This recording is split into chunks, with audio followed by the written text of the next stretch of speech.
తవ్వే కొద్దీ కూకట్పల్లి ఏసీపీ అవినీతి చిట్టా బయటపడుతోంది. బినామీ పేర్లతో ఆస్తులు కూడబెట్టిన తీరు ఏసీబీకే షాక్ ఇస్తోంది. తెలిసిన వారి పేర్ల మీద కోట్లు కూడబెట్టినట్లు ఏసీబీ దాడుల్లో తేలింది. అక్రమాస్తులున్నాయన్న ఆరోపణలతో ఈ తెల్లవారుజాము నుంచి ఏసీపీ సంజీవరావుకు సంబంధించిన నివాసాల్లోనూ కార్యాలయాల్లోనూ సోదాలు చేస్తోంది ఏసీబీ. దమ్మన్నపేట, కుకట్పల్లి, అల్వాల్తో పాటు వరంగల్లో ఏసీపీకి భారీగా ఆస్తులున్నట్లు తనిఖీల్లో తేలింది.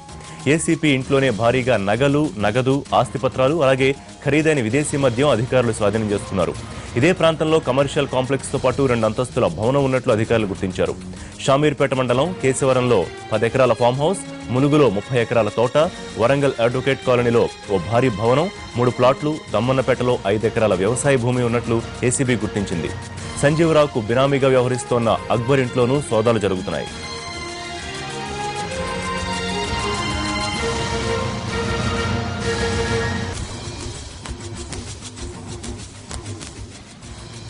బినామీ పేర్లతో ఏసీపీ అక్రమదందా వ్యవహారం అందరికీ షాకిస్తోంది.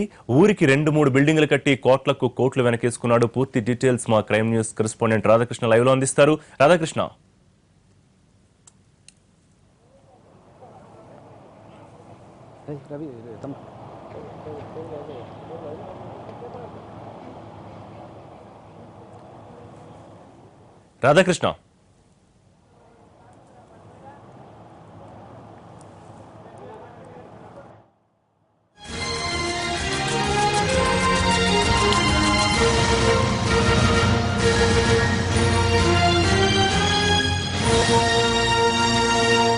రిషి, ఏసీపీ సంజీవరావు ఇంట్లో జరుగుతున్న సోదాల్లో తవ్వుతున్న కొద్ది ఆస్తుల వివరాలు వెలుగులోకి వస్తూనే ఉన్నాయి. ఇప్పటికీ 15 ప్రాంతాల్లో సోదాలు కొనసాగుతూనే ఉన్నాయి. ప్రస్తుతం మనం అల్వాల్లో ఆయన ఇంట్లో సోదాలు జరుగుతున్న ఇంటి వద్ద ప్రస్తుతం మనం ఉన్నాం. ఇక్కడ మనం ఇప్పటికే ఏసీబీ డిఎస్పీ సునీత ఆధ్వర్యంలో ఇక్కడ ఒకవైపు సోదాలు కొనసాగుతున్నాయి, మరొక వైపు 6 డిఎస్పీలు ఈ సోదాల్లో పాల్గొనడం జరిగింది. మొత్తం 15 ప్రాంతాల్లో సోదాలు కొనసాగుతున్నాయి. ఇందులో వరంగల్కి సంబంధించి డిఎస్పీ మల్లారెడ్డి ఆధ్వర్యంలో కొనసాగుతుండగా ఆయన అల్వాల్లో డిఎస్పీకి సునీత ఆధ్వర్యంలో సోదాలు కొనసాగుతున్నాయి.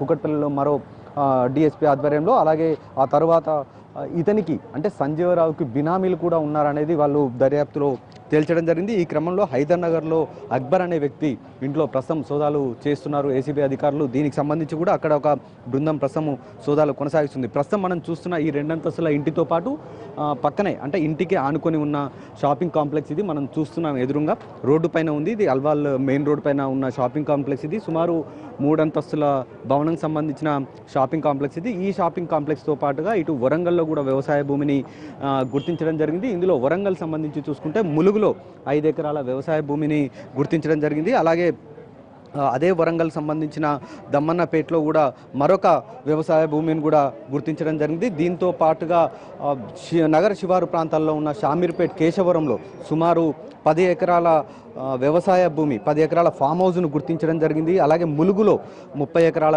తోటను కూడా గుర్తించడం జరిగింది. ప్రస్తుతం సోదాలు కొనసాగుతూనే ఉన్నాయి. ఇప్పటి వరకు 10 కోట్లకు పైగా కూడా ఆస్తులు ఉన్నట్లు గుర్తించడం జరిగింది. మరొక వైపు వరుసగా పోలీసులకు సంబంధించి చూసుకుంటే గత కొద్ది కాలంగా ఏసీబీ అధికారులు ఒకవైపు పోలీసులపై దాడులు చేస్తున్నారు. మరొక వైపు వడ్డీ వ్యాపారాలకు సంబంధించి కూడా ఇటీవలే మోహన్ రెడ్డి అనే ఎస్ఐ కూడా అధికంగా వడ్డీలు ఇస్తూ అతను కూడా చిక్కడం జరిగింది. అంటే ఈ విధంగా పోలీసులు అవినీతికి ఒకవైపు పరాకాష్ఠగా నిలుస్తున్నారు. మరొక వైపు ప్రభుత్వం ఫ్రెండ్లీ పోలీసింగ్, అలాగే అవినీతి లేని శాఖగా పోలీసులు తీర్చిదిద్దే ప్రయత్నం చేస్తున్నప్పటికీ ఇలాంటి సంఘటనలు వరుసగా జరుగుతూనే ఉన్నాయి. సంజీవరావు పైన 2 నెలల క్రితం కేసు నమోదు కావడం జరిగింది. అతను ఆదాయానికి మించిన ఆస్తులు కలిగి ఉన్నాడన్న ఆరోపణల నేపథ్యంలో అతనిపై 2 నెలల పాటు ప్రత్యేక బృందం దర్యాప్తు జరిపిన తర్వాత అతను ఈ సోదాలు కూడా ఇవాళ ఉదయం తెల్లవారుజామున 15 ప్రాంతాల్లో సోదాలు చేయడం జరిగింది. మొత్తం 5 డిఎస్పీల ఆధ్వర్యంలో ఏకకాలంలో సోదాలు చేశారు. ఇతను సంజీవరావు 1989లో ఎస్ఐగా అపాయింట్ అయ్యాడు. ఆ తర్వాత సిఐగా, వరంగల్లో సిఐగా విధులు నిర్వహించాడు. ఆ తర్వాత నిజామాబాద్లో డిఎస్పీగా చేశాడు. నిజామాబాద్లో డిఎస్పీగా చేసే క్రమంలో అతను ఏసీబీకి సంబంధించి విభాగంలో, ఏసీబీ అంటే ఇప్పుడు ఏదైతే సోదాలు కొనసాగిస్తున్న టీం ఉందో అవినీతి నిరోధక శాఖకు సంబంధించిన టీంలోనే అతను డిఎస్పీగా పనిచేశాడు. ఆ సమయంలో ఎక్కువగా ఇతనిపైన ఆరోపణలు రావడం జరిగింది. అతను నిజామాబాద్ రేంజ్లో ఉన్న ఎస్ఐలను ఇతను చాలా తీవ్రంగా వేధించేవాడని, డబ్బులు డిమాండ్ చేసేవాడనే ఆరోపణలు కూడా అతనిపై ఆ సమయంలో వెల్లువెత్తాయి. ఆ తర్వాత అతను కుక్కట్పల్లికి రావడం జరిగింది ఏసీపీగా. కుక్కట్పల్లికి వచ్చిన తర్వాత కూడా ఇక్కడ కూడా